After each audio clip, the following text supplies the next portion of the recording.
Welcome back, my cat travelers, to another Eden update. So today, guys, we finally got the update of the Wandering in Vortex. We got the notice. The update is actually tomorrow on September 9th, which is my birthday. So guys, stay tuned.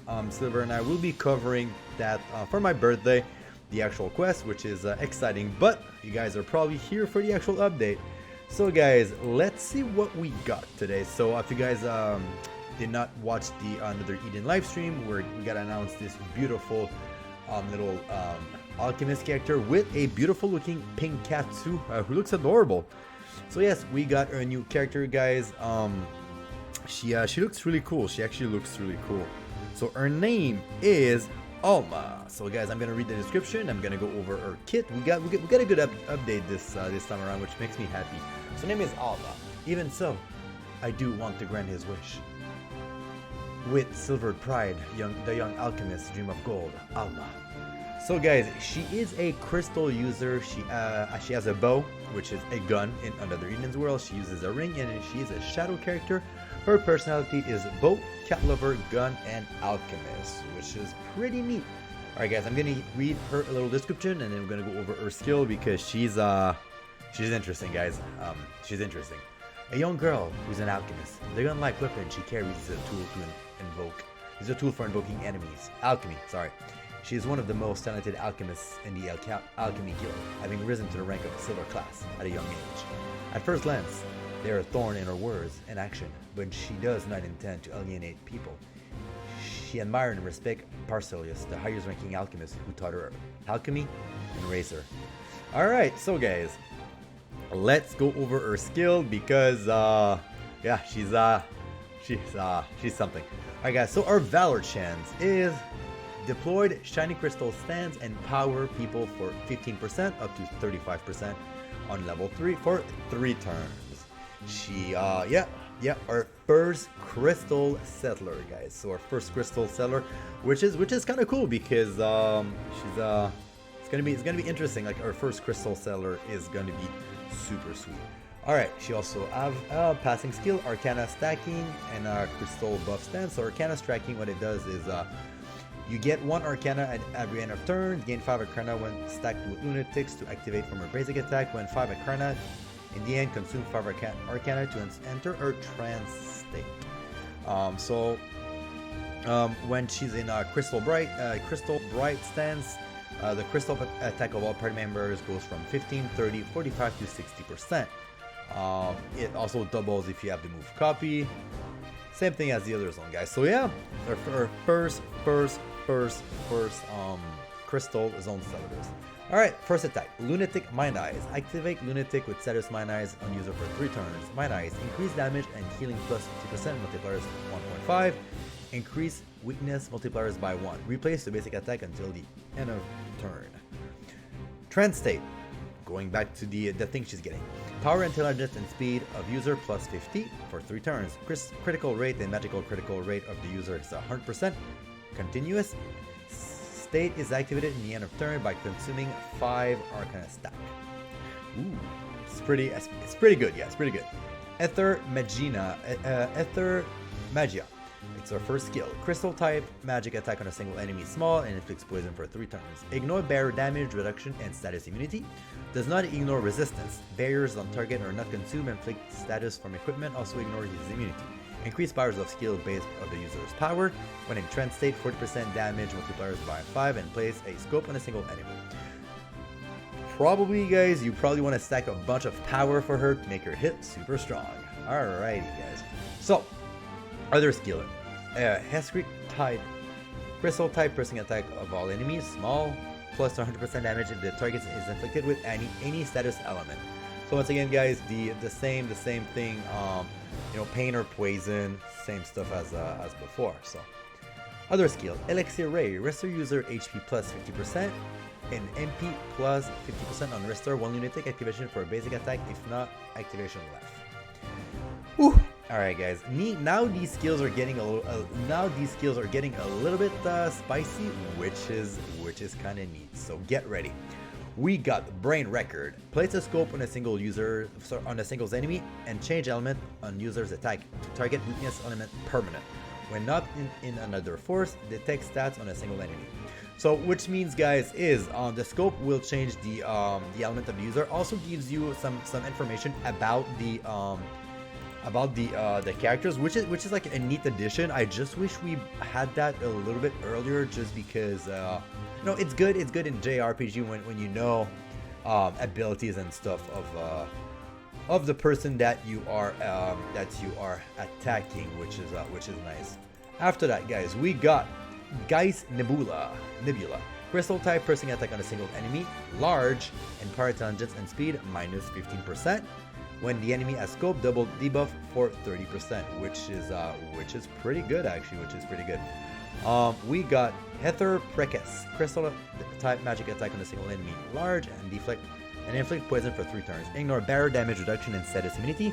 Does not ignore resistance. Barriers on target do not consume. Inflict status from equipment. Also ignores immunity. Increase power skills by power when in trance. 900% damage multiplier stand, and place scopes on the enemy. Once again, pretty good stuff, guys. Pretty good stuff. There you go. So yeah, pretty good stuff. After that, guys, we got Crystal Fargo. Crystal pierce attack on enemy. On all enemy times 2, extra large, 100% damage when the target is weak, multiplier times 2. When the enemy has scope, 900% damage, multipliers times 10. So, yeah, it's pretty good. And our last skill, Crystal type magic attack on a single enemy, excel and inflicts poison for 3 turns. Ignore barriers damage reduction and status immunity. Doesn't ignore resistance barriers on target. Does not consume. Are not consumed. Inflicts status from equipment. Also ignores immunity. Increase power by the power when in trance state. 1,400 damage multiplier, which is pretty insane, guys. That's some good stuff right there.